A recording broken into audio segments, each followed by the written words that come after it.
ఈరోజు అమరావతి రైతులకి సంబంధించి మీరు వాళ్ళు ఇన్స్పిరేషన్ తీసుకొని మీరు ఐరావతి అనే పేరు పెట్టారు.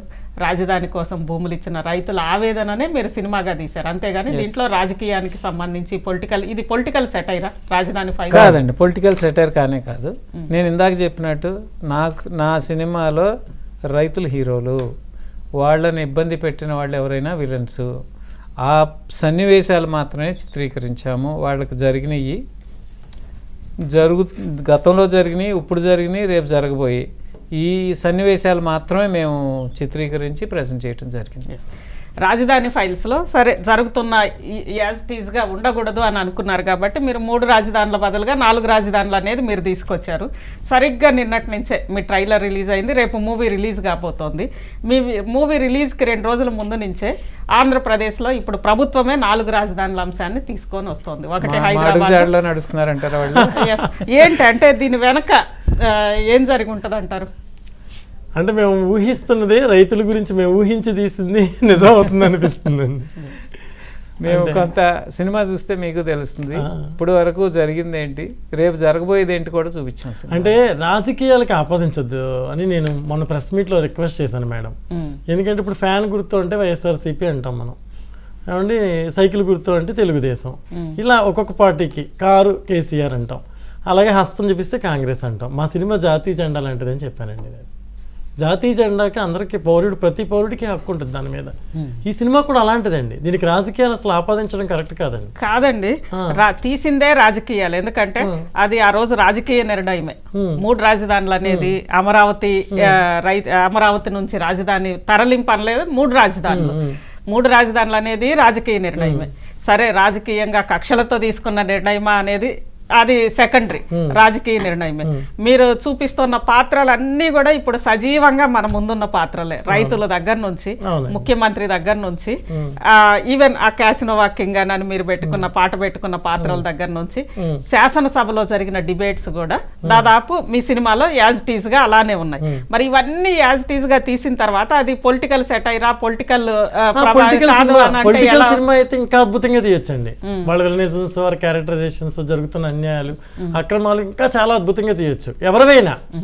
అది ఇదేం లేదండి. పొలిటికల్గా తీయాలనుకున్నప్పుడు మేము అలా చేయలేదండి. మేము తీయాలనుకున్నది రైతుల సమస్యలోకి వచ్చిన పొలిటికల్ ఇన్సిడెంట్లను తీద్దాం అనుకున్నాం. అంటే రైతుల యొక్క జీవన చిత్రం ఇది.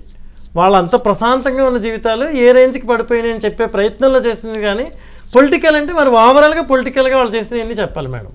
అందుకనే నేను పొలిటికల్ సినిమా కాదు అన్న, ఫార్మర్స్ ఫిల్మ్ అని చెప్పబోతున్నాను మేడం. అది ఇప్పుడు మేము చెప్పినట్టు బేస్ లైన్ ఈజ్ ఫార్మర్స్ వాళ్ళ జీవితంలోకి పొలిటీషియన్స్ ఎంటర్ అయినాక, ఓకే, అంతకుముందు ఉన్న వాళ్ళు కానీ ఇప్పుడు వాళ్ళు కానీ ఎవరైనా ఎంటర్ అయినాక వాళ్ళ జీవితంలో ఏ విధమైన మార్పులు వచ్చినాయి దాని మీదే సినిమా అండి. అంతకు మించి తీయాలనుకుంటే 100 రకాలుగా తీయచ్చు. ఓకే, ఇప్పుడు ఆయన తండ్రి చనిపోయిన దగ్గర నుంచి తీయచ్చు, కోడికత్తి తీయచ్చు, ఇవన్నీ తీయచ్చు. ఇప్పుడు వాళ్ళు తీస్తారు కొన్ని సినిమాలు, వాళ్ళు దించుతున్నారు సినిమాలు. దాంట్లో విపక్షం వాళ్ళని హేళనగా చేయటం, వాళ్ళని ఎంత క్రూరంగా చూపించడం, ఇటువంటివి ఉన్నాయి లేని అన్ని కల్పితాలు చేసి, ఇవి జరిగిన రియల్ ట్రూ ఫ్యాక్ట్స్కి దగ్గరలో దాని వెనక ఉన్నటువంటి కారణాలు ఏంటి వాటిని అన్వేషించి ఆ కారణాలతో ఇప్పుడు కథకి అన్ని రకాలు కావాలి, అన్ని ఫ్లేవర్స్ కావాలి, అవన్నీ కలిపి ఒక కథను తయారు చేశారు. చివరగా సరే దీనికి ముగింపు ఏంటి అని అనేది మీరు ఎలా ఇచ్చారు? జనరల్గా దీనికి ముగింపు కూడా పొలిటికల్ డెసిషన్సే. ఇప్పుడు మీరు సినిమా ఎప్పుడు చూసినా సరే ఒక హీరో ఉంటాడు, ఒక విలన్ ఉంటాడు. అంతిమంగా సినిమాల్లో ఏమవుతుంది, ఎవరిది విజయం సాధిస్తారు, అంతే సింపుల్. అది ఎలా చూపించామనేది మీరు థియేటర్లో చూడాలి. చూసి మీరు చెప్పండి నాకు, మేము అనుకున్నది కరెక్టేనా, మేము ఊహించింది, మేము ప్రొజెక్ట్ చేసింది నిజం అవుతుందా లేదా అని. ఇప్పుడు రాజధాని వల్ల ఉపయోగం ఏంటి అనేవాళ్ళు ఇవాళ హైదరాబాద్లో, ఒకప్పుడు నేను ఈ హైదరాబాద్కి వచ్చింది ఐ థింక్ 86లోనే ఇప్పుడు వచ్చాను. అప్పుడు హైదరాబాద్కి ఇవాళ హైదరాబాద్కి ఎంతమంది బతకటానికి వస్తున్నారు. ఇప్పుడు రాజధాని అంటే 4 బిల్డింగులు కాదు. సో ఒక ఎకో సిస్టమ్ బిల్డ్ అవుతుంది.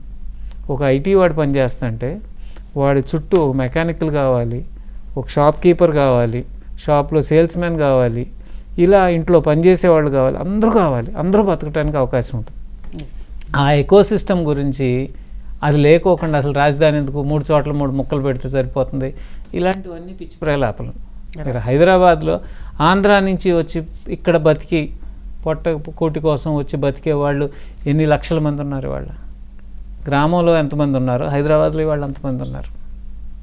సో రాజధాని యొక్క గొప్పతనం కూడా ఈ సినిమాలో చెప్పడం జరిగింది. రాజధాని అనేది ఒక స్టేట్కి ఎంత అవసరం, రాజధాని లేకపోవడం వల్ల మన ఏం కోల్పోతున్నాం.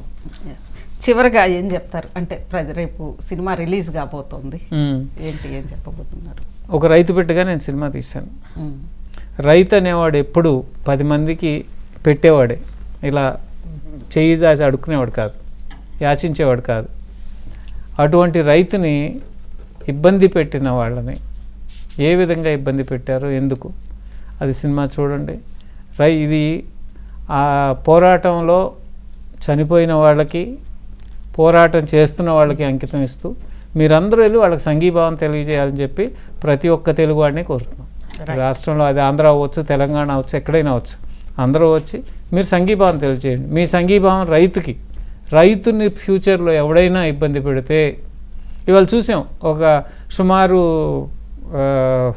యూట్యూబ్లోనే 1,40,00,000 మంది చూశారు, వాట్సాప్లో ఫేస్బుక్లో అన్నీ చూసి మొన్న ఒక రిపోర్ట్ జనరేట్ చేస్తే సుమారు ఒక 5 కోట్లు దాని మీద డిస్కషన్ జరిగింది. 5 కోట్ల మంది. ఇంత పెద్ద డిస్కషన్ జరిగి ఇవాళ రాష్ట్ర ప్రభుత్వమే మళ్ళీ రాజధాని అనే ఇష్యూని పైకి తీసుకొచ్చి మళ్ళీ 4 రాజధానులని ఒక రకంగా మళ్ళీ దాని మీద కేసులని అవని ఇవని అంటే వాళ్ళు భయపడుతున్నారు. ఈ ఇష్యూ ఒక నియంత్రణమే ఈ సినిమా భయపెట్టింది అంటే ఎంత ఇన్ఫ్లుయెన్స్ ఉందో చూడండి ఒక మీడియాకి. దాన్ని మీరందరూ కూడా సంఘీభావంగా ముందుకు రండి. మీలో ఉన్న భయాన్ని వదిలేసి, ఎప్పుడూ భయపడుతూ ఇంట్లో కూర్చుంటే దుర్మార్గుల రాజ్యం వెళ్తారు. రండి, బయటికి రండి, వచ్చి మీరేంటో రైతులకు సంఘీభావం తెలియజేయమని చెప్పి ప్రతి ఒక్క తెలుగువాడిని కోరుతున్నాను. రైట్.